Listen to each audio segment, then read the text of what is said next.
Welcome to Community Health. Community Health is designed with you in mind, talking about issues valid to you in your community.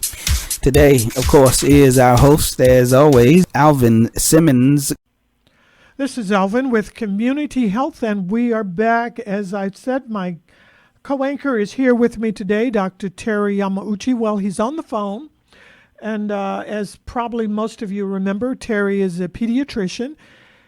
He worked with the CDC and the University of Arkansas and Arkansas Children's Hospital in infectious diseases. So it's especially, he's a good person to talk to because he should know something about this subject.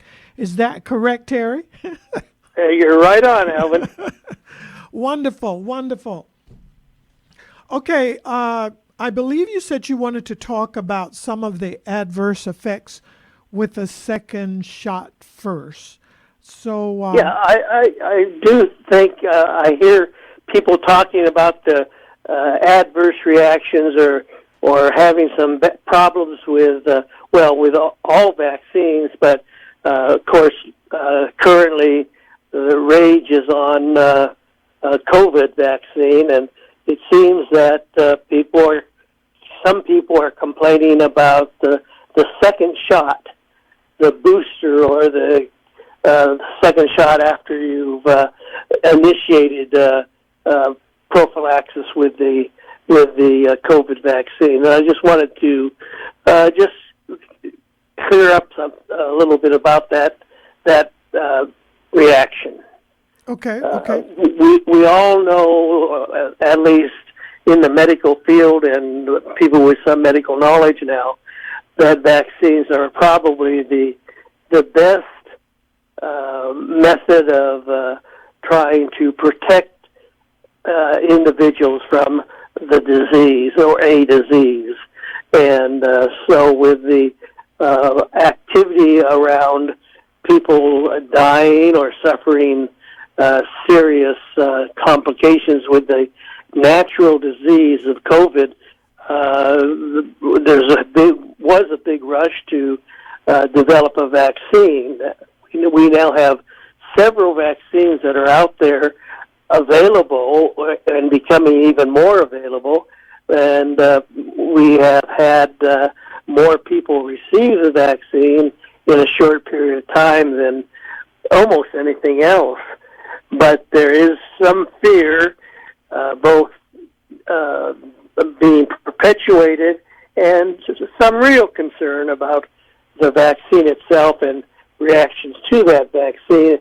And it seems that as more people get the vaccine, there's more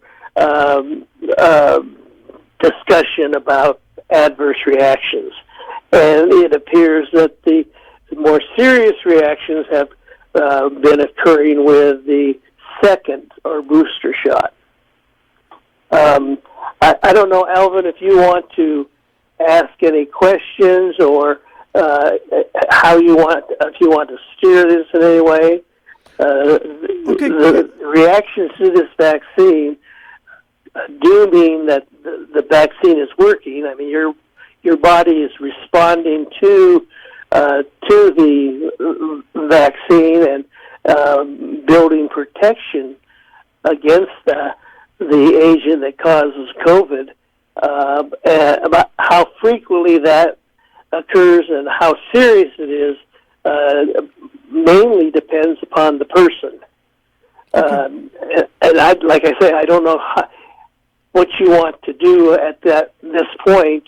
The reactions can be very mild, like just tenderness or redness or even swelling, to more severe, to even causing death in a small number of individuals. Okay, what are some of the maybe adverse effects that you've been hearing about? A reaction? Well, there's some of the effects that you can see immediately, whether you consider them serious, are, of course, tenderness at the site of vaccination, redness, warmth, swelling, itching. Those are kind of the more common things that you you can see, and almost everybody will have some tenderness or even some redness. Now, if either of those symptoms occur for a period more than 36 hours, 48 hours, probably need to be evaluated by your health professional. More serious reactions, such as fever, severe fatigue, or weakness, probably should be evaluated more quickly. They're now talking about more serious reactions like blood clotting. That's the latest that I've heard about, and that, of course, can lead to very serious problems in some people. How often that occurs, right now they're saying it's about 1 in 100,000 vaccinations. Some of my friends have complained about fever, weakness, joint tenderness, muscle aches. My wife was pretty much bedridden for 2 or 3 days. Another one of my friends, a ball player friend of mine, had marked weakness and also was in bed for 48 hours. So, it varies from person to person. Okay, yes, and a friend of mine, an acquaintance, supposedly had a heart attack after his second dose. But my question sometimes is, how many of these people were possibly going to have these reactions anyway, and it just happened that they got the vaccine maybe the day or so before? You're fading out a little bit, Alvin, but I heard that your question. Certainly you can have these symptoms from other conditions or other illnesses that might be settling in on you. But, of course, being associated with these symptoms and the time of receiving the vaccine makes the vaccine suspicious as the cause. Those are not usually a concern, though. Your body will handle that itself. Treatments for the site of injection or redness and swelling can be treated locally with cold compresses or an ice pack, something like that. The use of analgesics like Tylenol or aspirin or ibuprofen also can relieve those symptoms. Do you think the AstraZeneca vaccine will be approved in the U.S.? I think eventually it will be approved. We have, I think, 3 or 4 vaccines right now. You probably know that better than I from your profession. But, I think because the demand is so high that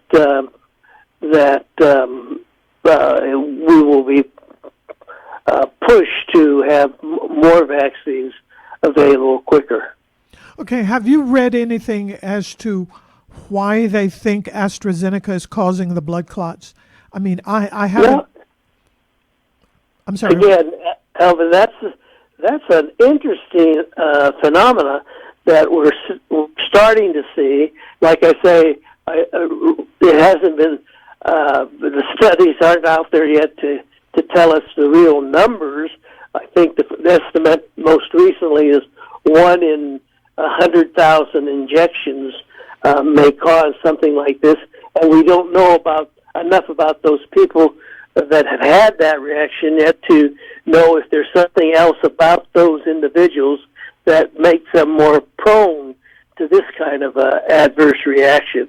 I don't know if you have anything to say about that with your background. I actually haven't read anything on why they think it is happening. Okay. I don't think there's anything easily available to us yet, but I'm sure there'll be a plethora of theories and minor studies out very quickly.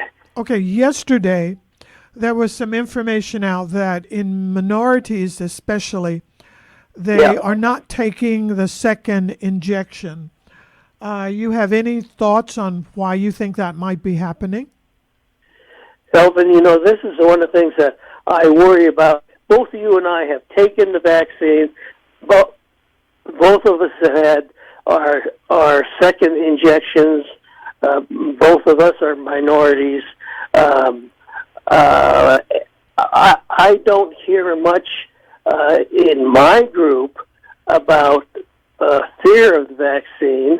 I know that I've heard it reported in other individuals and minorities about fear that there's something about different minorities that make them set up for poor reactions to the vaccine, but I don't know really of any real good studies that report specific problems within minorities or minority groups that set them up for either poor reactions to the vaccine, i.e., don't respond or have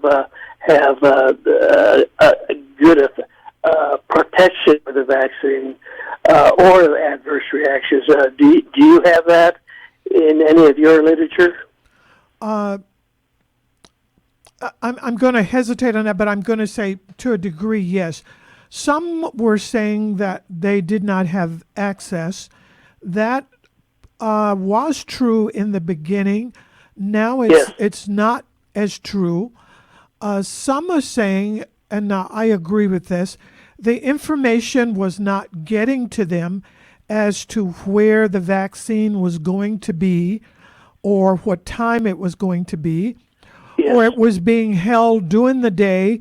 And if you're working on most of the jobs, sometime you're not able to get off of your job to go get a vaccine during the daytime because you're going to lose that little taste of money that you are making. And now with everything being in a problem, you're trying to make every penny possible. Another reason, some people were saying they didn't think they really needed the shot. And since they went and got the first one and they started hearing about the adverse effects, that's when they became hesitant and wasn't sure if they wanted to get the second one. Right. So that was part of the reason why I was somewhat wondered if it was a good idea to emphasize about the side effects, but at the same time, you want people to know what is going to happen and that the majority of people are not going to have any problems, and encourage them to go get it. So it was like, if I tell you, is that going to prevent you from going? But if I don't tell you and you go and it happens, then you're probably going to spread more negative information than positive information. Yes. So it's just a dilemma. And very early on, all vaccines have sort of a bad press. People are fearful because what you're actually doing is you're trying to give a small amount of the disease itself, and that the process of making it into a vaccine lessens the severity, but gives your body a chance to try to build up protection against that agent, whatever it might be.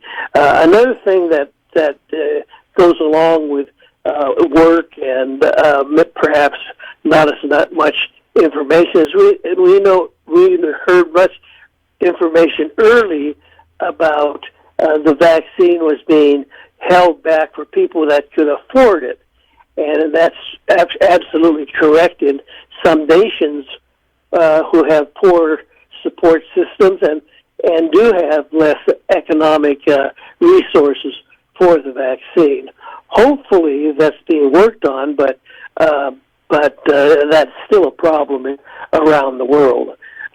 One other thing that might be considered is you did mention education, and in many countries the means of educating people about medicine or health care in general is lacking. So those are things that are of concern, and of course it's easier to publicize bad things, and people are more fearful of bad things than the good things that might happen. True, and that's another one that I should mention. The people that are against the vaccine seem to be much more active on social media than people that's for it. And something that I've also noticed, people in healthcare are about as split as people that are not in healthcare, which has not helped the situation at all. Because if you are calling up your healthcare professional and they're telling you that they don't want the vaccine and they're not going to take it, then lay people are totally confused as to what they should do when they don't want to do it in the first place.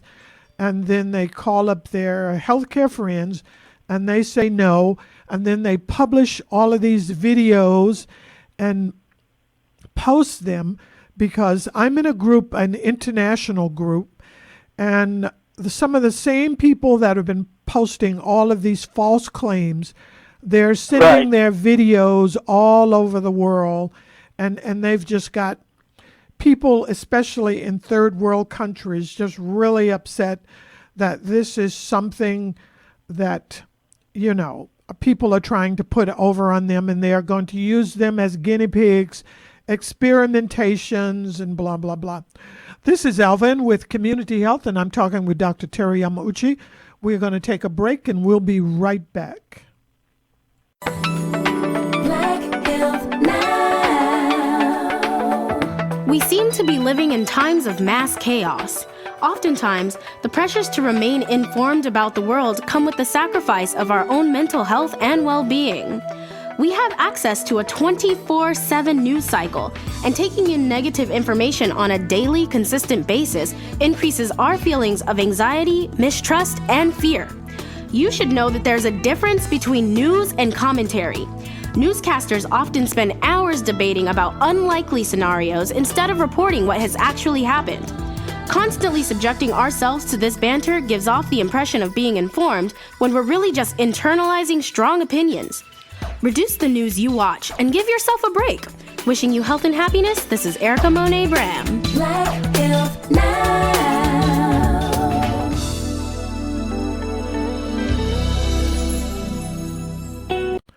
This is Alvin with Community Health, and we are back. I'm talking with Dr. Terry Yamauchi about COVID. Okay, Terry, there's this new variant that's out, the B117. Yes. What are you all talking about at the health department, if you can share some of that? Well, we are talking about, we know that it's in our country, that it will continue to spread, that right now it appears that the protection that the current vaccine we're using has effectiveness against preventing disease from that, and or making symptoms of the disease less severe. So there's no need at this time, and I put that underlined and in quotes, for another vaccine. Okay, as you said, I hear that it's the predominant one in the state of Arkansas. Have they talked about which group of people that it's affecting mostly? Because I hear it's different from the previous one. Mostly people maybe 30 to 60 years of age. Is that what they are agreeing on? Yeah, again, Alvin, the numbers that we have or that are being compiled are not great enough to make that kind of prediction. of course, it's going to occur the disease will occur in those people that are more active and more likely to become exposed to the virus. So to make any real generalization about certain populations, I think at this time is premature. Okay, I was reading... And I think you can see that. I think that makes sense to most people. People that are going out and being exposed to more people or more conditions are more likely to come down with the newer strains. Okay, I was reading this from this article that you gave me, that B117 has a 64% higher 28-day risk of death among people older than 30 years of age. And I found that rather surprising. I was also looking at the news yesterday, NBC, and they were saying that people that are checking into the hospital or in that younger age group, not necessarily, but they were saying it's possibly because the older group has already been vaccinated, so thus it's moving to the group that there's more of a chance of setting up house, shall we say. Right.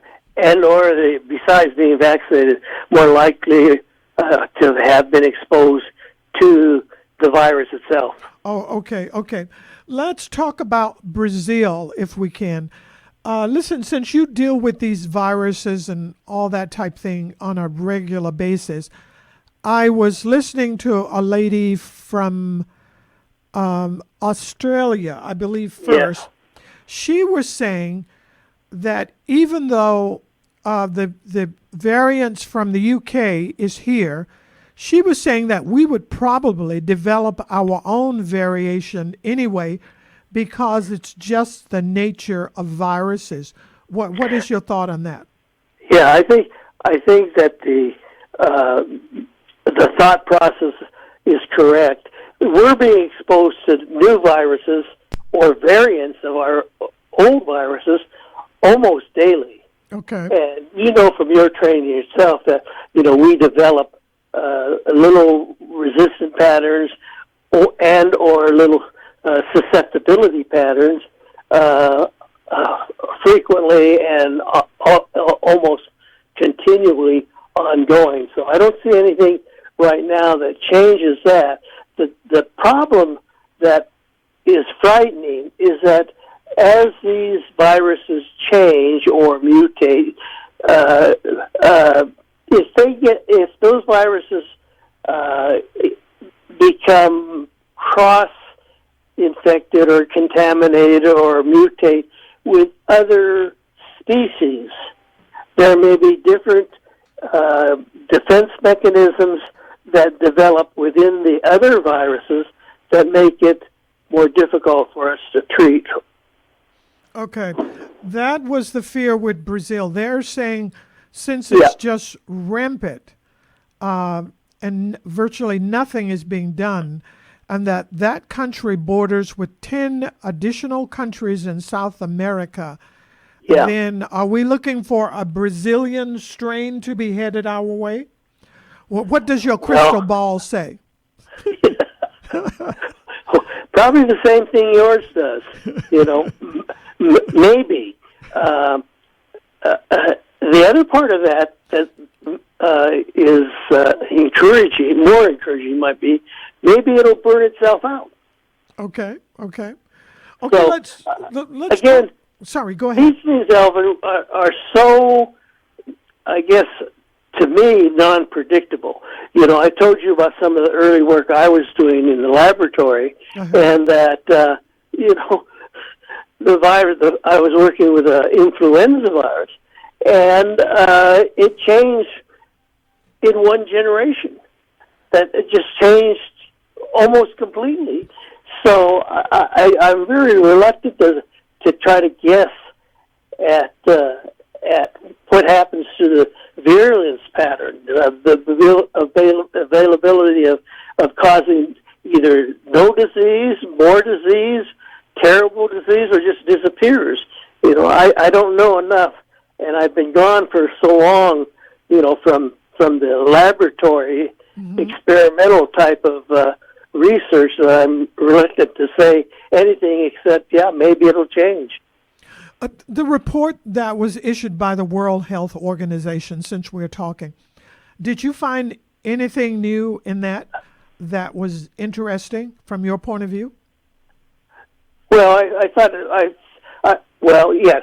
I think it's interesting now that we are able to some degree, coordinate all the reports from different places so that we can, in some ways, track the occurrence or disappearance of disease. It's really important for us to be able to do that. Look at smallpox. I remember when I was studying, infectious diseases as a fellow. That's postgraduate after my formal training, taking on additional training out in the West Coast at UCLA. My boss, my instructor, had made a wager about the disappearance of smallpox. Now that I'm not that old, but the smallpox has virtually disappeared, and now we know that polio. We thought we would get rid of polio. We still are seeing polio, although the polio that we're seeing now is a bit more of it is being caused by the vaccine than by the natural disease. We think have been thinking for several years that we could eradicate measles, but every now and then it still pops up. So none of that surprises me, but I think that the World Health Organization and some of the coordinating agencies with the CDC have brought those things to light, and we're better able to track them. Okay, let's talk about masking. I have been told so many times by people that there's no documentation that masks work. You shared an article with me a week or two ago. So would you care to tell us what you found in that article? Well, I mean, you read it also. But yes. You remember, Alvin, that very early on, when you and I have been discussing, several years ago now, I think, that I myself was a little bit skeptical about the efficaciousness of masks, except for warning people that you might have a disease, or there might be there probably wasn't very much effective prevention with masks, and I've changed that. Now I think that it makes more sense to me that a physical barrier may have some effect. I don't think they're entirely effective, but I do think they have purpose in education, and the physical barrier probably does prevent some virus particles, so it may decrease the quantity of viruses, and in some cases there may be some effectiveness against certain types of viruses, and the material that is used in the mask. I think the article that I sent you, and I hope you don't mind that I send that stuff to you. But, no, please. I find it interesting, and like you and I have talked about, I think people need to try to become educated a little bit and make some decisions on that material, on the information that they read, whether they think it's good or bad. But I think in the article, at least one article I sent you, that it pointed out that perhaps double masking might have effectiveness. And so, yes, I think masks do play a role. I would encourage people to use the mask, especially around other people. And so, yeah, I'm for masks right now. Okay, wonderful. The reason that I mention it again, on social media, of course, we had several healthcare professionals that were making masks. They were saying they were of no use, and that the CDC had put out a report saying they were totally useless. And people that were wearing the double mask, because of the new variants, we had people running around making fun of them and saying there was no documented proof. So I thought this was a wonderful article because it did have documented proof. And I tell you what, since we're on the air and we're talking about it, this is from MMWR, February 19th, 2021, volume 70, number 7, for those people that want to look the article up and maybe read it. I thought it was very, very interesting. And since the CDC is encouraging people to double mask, especially in some circumstances, there's some documentation that it helps. It may not prevent everything, but every little bit helps. This is Alvin with Community Health. We are going to take another short break and we'll be right back. And this time we're going to come back and we're going to talk about Asians and violence in America. Please stay tuned. This is Dr. Chad Rogers with your AFMC Health Minute. Immunizations are sort of enemy of their own success. You know, they have been so helpful in the last 60 to 70 years in reducing, child death from preventable diseases. So immunizations are a great part of pediatric medicine. They really have saved children's lives, and they are safe and they are effective. What you're seeing now is a whole generation of people who haven't seen things like polio. And I mean, even seeing things like chickenpox is very rare. So it's real important that they get those vaccinations and they get them on the schedule that has been created by the American Academy of Pediatrics, the American Council on Immunization Practices, and the CDC. This is Alvin with Community Health, and I am with Dr. Terry Yamauchi, and we're just talking about things that we find interesting in the news and in healthcare. And I hope that you're finding it interesting also. Okay, Terry, I know this may be a sensitive subject for you. It's a problem that's been around as long as I can remember. But I was talking to you you called me several weeks ago to ask me a question. And the answer that you gave me, I was rather surprised. You told me that as a minority person in Arkansas, you had virtually never had a problem. And I personally just found that unfathomable. But then you were, I hope you don't mind, then you were mentioning to me about your sister. So my first question is, how were you able to avoid any of those awkward situations as being a minority person? Well, thank you, Elvin, for mentioning that.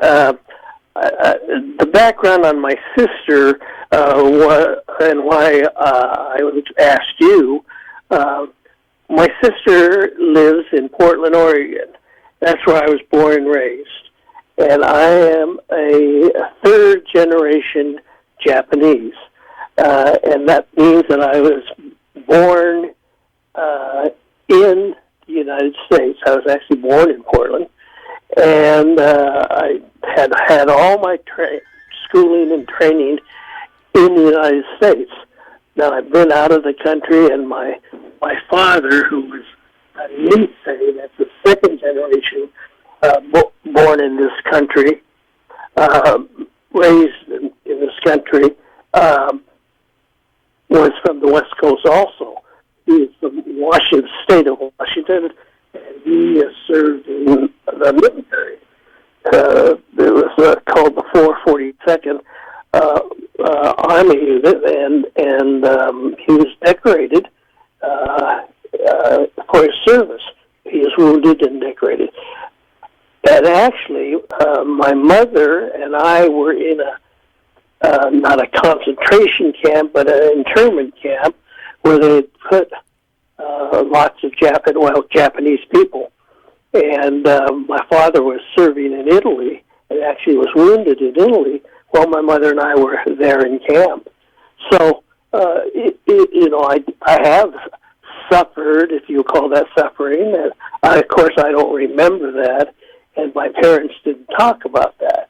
My little sister, I should call her little because she is little, about 5 feet tall, and she's 17 years younger than I, and she's been a teacher of third and fourth grade developmentally disabled children. And, as far as I know, she's been a nice person. And the other day, while she was walking her dog in her Portland neighborhood, a person came up to her and verbally assaulted her and threatened her with a baseball bat and said that she was unwelcome and she should leave this country, his country, and go back to China. Obviously, he didn't know what he was talking about, but my little sister was quite frightened by that. I think I would be also, Terry. Well, I guess I would too.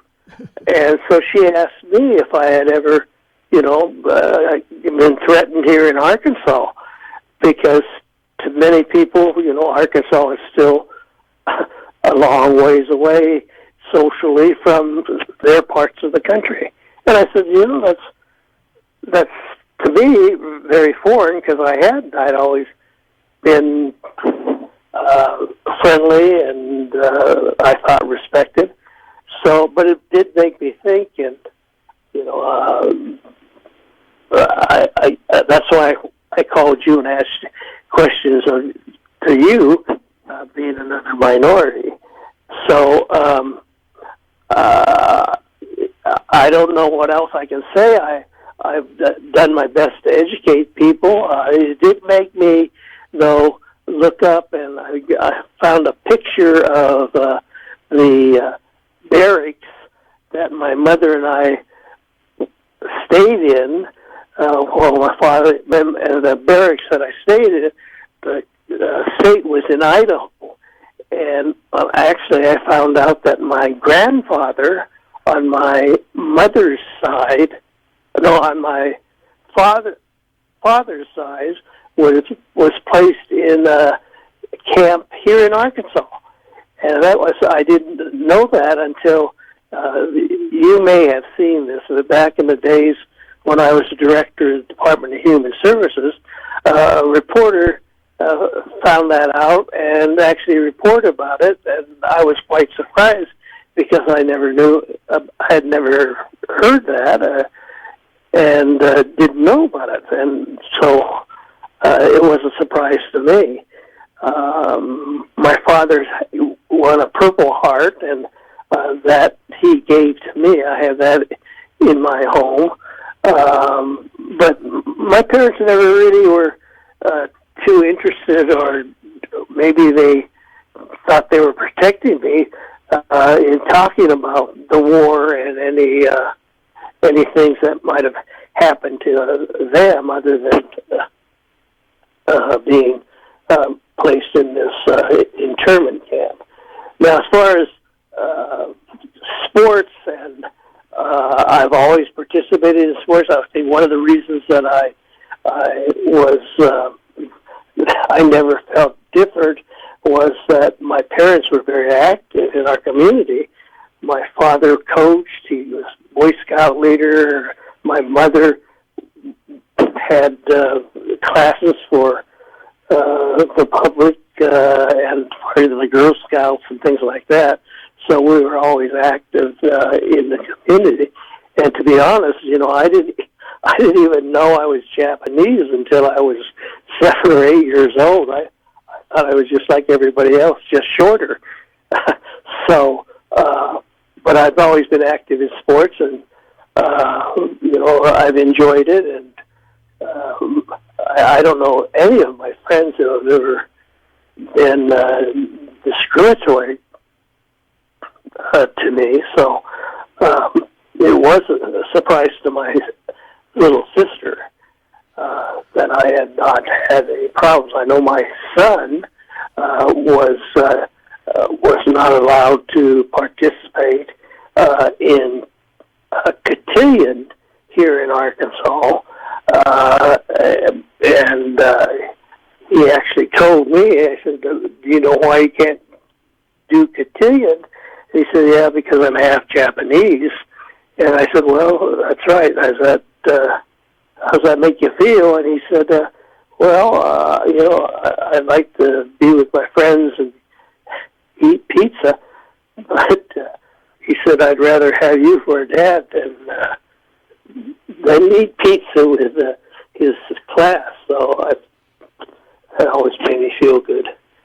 But that's my experience here. I was in Texas a couple weeks ago at a senior softball tournament, and two fellows from another team somewhere in the country came over to me, and I knew them, not by name, but I'd seen them around, and we played their team many times over the past 4 or 5 years. And they came over and said that they just wanted to let me know they thought it was terrible what was happening with this Asian hate message, and that they wanted me to know that they thought I was an okay guy, and they only liked to beat my team.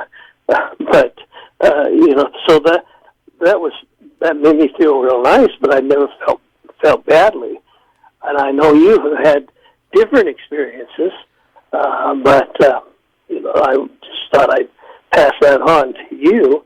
I've got many people I consider friends in all different walks of life, both here in Little Rock, Arkansas, and actually around the world that I consider my friends. So I'm probably not a good example as far as Asian hate.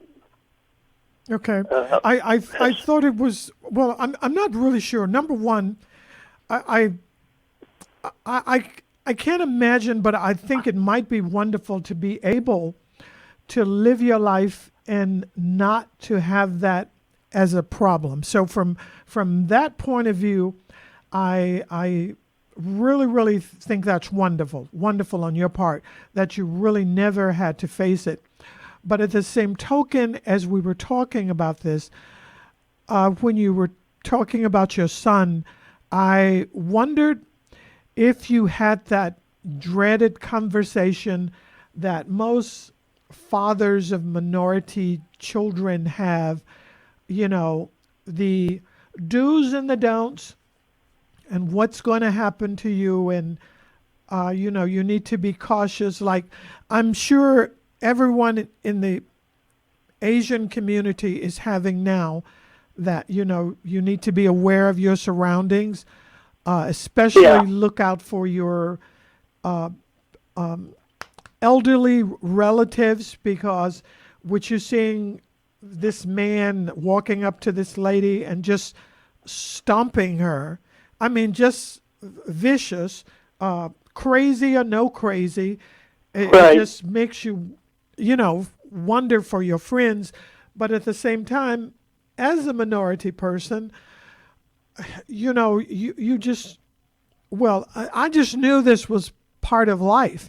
The idea, and I'm going to say this because I said it to someone, I said it on social media. We were talking about the police, and that you should look at the police as being a friend. And I was telling them, for most black people in particular, when you saw the police, it meant in most cases you were going to be persecuted. If you saw a cross burning on your lawn, you saw a